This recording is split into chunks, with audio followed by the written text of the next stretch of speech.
Sir সামনের দিকটা পরিষ্কার করা শেষ, আপনি কোনো কাজ থাকলে শেষ করে আসেন, এর মধ্যে আমি গাড়িটা পুরো ফিটফাট করে রাখতেছি। ও আচ্ছা, ঠিক আছে।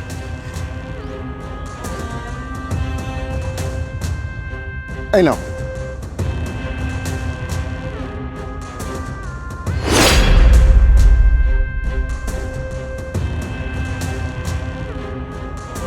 কি হলো ইয়াং ম্যান, ধরো 1000 টাকা। স্যার মানে 1000 টাকা? স্যার আমার তো কাজের মজুরি 1000 টাকা হয়নি স্যার, এত টাকা কেন দিতেছেন? কি বলো তুমি?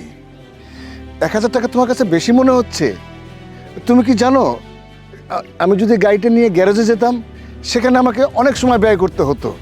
আমার কাছে টাকার চেয়ে সময়ের মূল্য অনেক বেশি। সেক্ষেত্রে 1000 টাকা তো আমার কাছে কিছুই না। না স্যার, আমি তো তা করতে পারি না।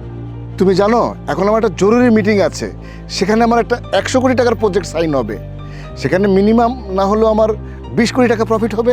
সেখানে তো 1000 টাকা কিছুই না।